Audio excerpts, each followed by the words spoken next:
Fala aí, pessoal, sejam muito bem-vindos a mais um episódio do podcast Economista Sincero, economista que mais trabalha no Brasil. E no episódio de hoje falaremos sobre vinho, isso aí, o mercado de vinhos, consumo, produção, quem faz, quem vende, quem compra, quanto bebe, tudo o que você precisa saber.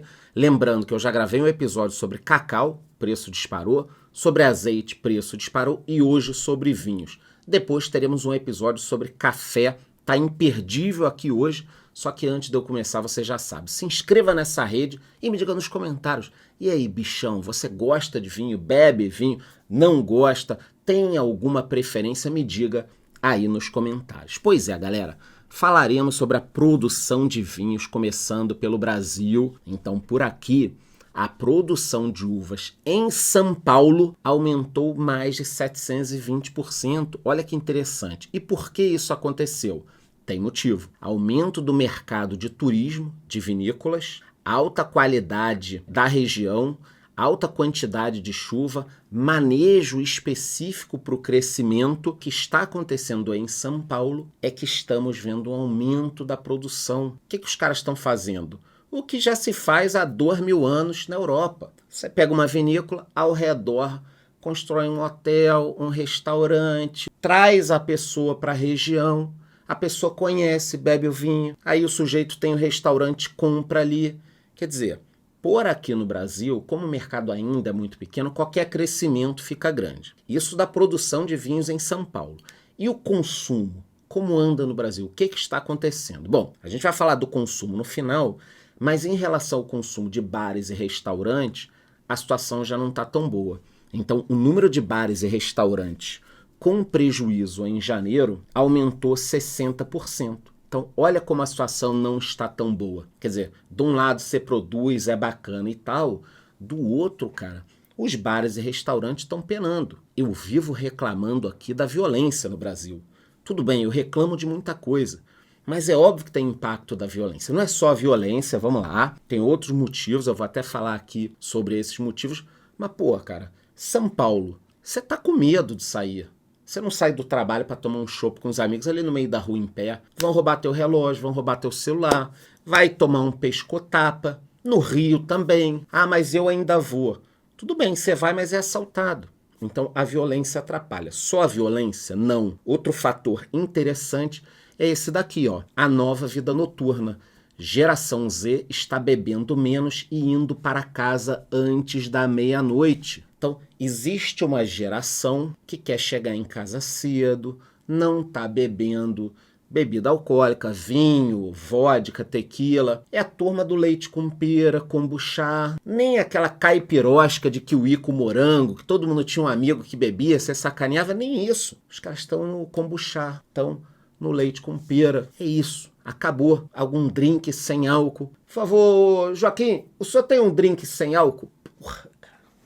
Mas é isso, eu respeito. Então, a nova geração não quer beber. Quem bebe tá com medo. Não tem jeito. Então, no Brasil, a situação é essa. No mundo, nós estamos passando por alguns problemas. Ah, Charlão, eu quero aprender um pouco mais sobre vinho. Antes de eu falar sobre mundo, o que eu posso te dar de dica? Vocês sabem que eu tenho uma comunidade, quem me acompanha há muito tempo já sabe, eu tenho vários cursos de investimentos, mas o que você não sabe é que eu tenho também um curso de vinhos dentro da minha comunidade. Eu sou sommelier, estudo há mais de 15 anos sobre vinho. Então pausa para o jabá, se você quer aprender, vou deixar o link aqui embaixo da minha comunidade. Tem curso de investimento, mas você também aprende sobre vinhos. Dando prosseguimento a essa história toda, vamos para a Europa. O que está acontecendo? No mundo, nós estamos vendo uma queda no consumo de vinhos, tá? E os agricultores estão tendo que usar o material que seria usado para vinho para produzir etanol. Então, olha aqui uma coisa que não é interessante. A produção mundial está caindo para os níveis mais baixos em 60 anos. Então a queda acontece devido a colheitas ruins, tanto que a Itália está perdendo a posição de maior produtor de vinho do mundo. Só que os outros países também estão passando por alguns problemas. Tem vinhos encalhando e os agricultores estão tendo que destruir as plantações. A produção mundial em 2023 foi a mais baixa dos últimos 60 anos. Agricultores australianos estão arrancando milhões de vinhas por causa do excesso de vinho. Para quem está assistindo o podcast com imagens, não está só escutando, tem imagens aí tá escorrendo uma lágrima, porque é um negócio muito triste você ter que destruir esse tipo de coisa. Então, como a produção mundial de vinho está quase colapsando, algumas famílias históricas da Europa, que tem aqueles chateaus, aqueles vinhedos antigos, estão pensando em vender as suas propriedades. Olha que coisa louca. Ah, mas e quem vai comprar uma propriedade que pode dar prejuízo? Os chineses. Os chineses têm interesse em comprar isso daqui. Ah, pra quê? Por vários motivos. Primeiro, tá sobrando dinheiro. Pro cara bilionário, pensa comigo aqui, vamos lá. O cara que é multibilionário, comprar um chateau francês, 200, 300, 400 milhões de euros. O cara tem 10, 15 bi, não faz diferença nenhuma.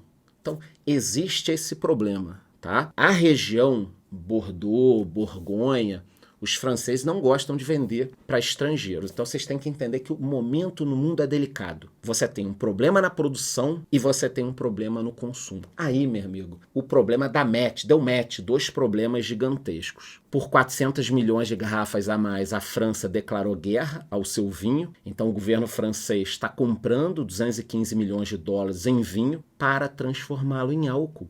E ainda arrancando 10 mil hectares de parreira.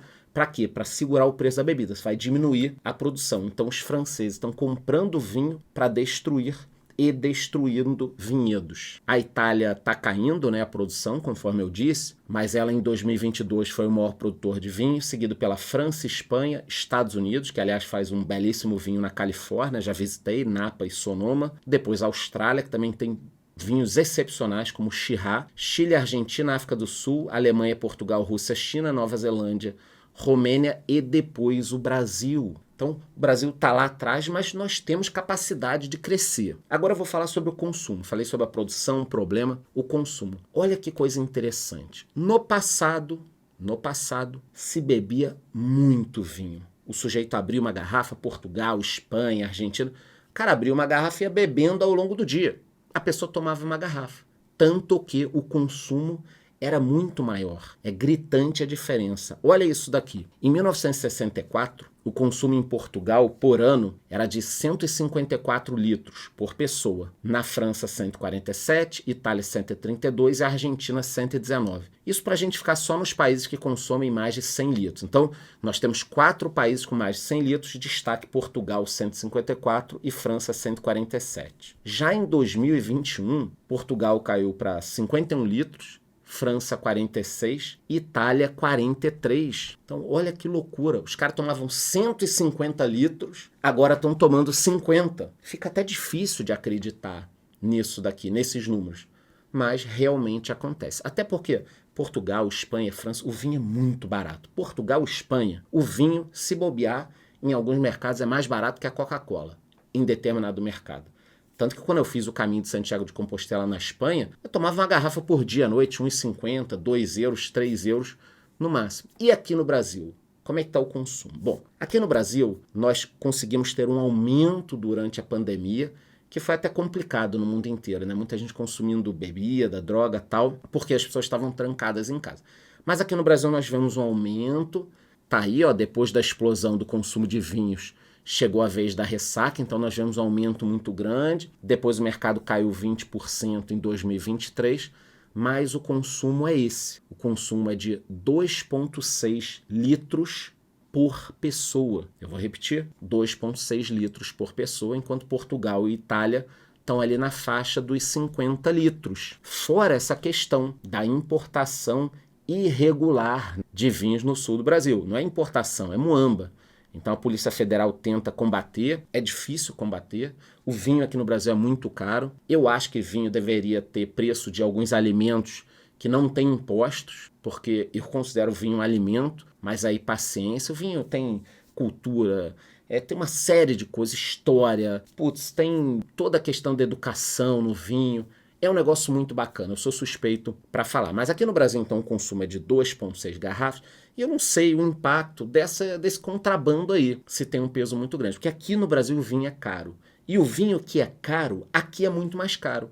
A exemplo desse Chateau Petrus, onde a garrafa custa R$62 mil, quase o preço de um carro popular. Então, no episódio de hoje, eu trouxe alguns assuntos super legais sobre o mercado de vinho, produção, como está no Brasil, como está fora, hábitos, os litros, tudo que você precisava saber. Qualquer novidade sobre esses temas aqui do vinho, eu volto para conversar, só que antes de eu ir embora, você já sabe. Se inscreva aqui nessa plataforma e me diga nos comentários. E aí, bichão, gosta de vinho, não gosta, tem algum preferido, quer falar alguma coisa que eu esqueci?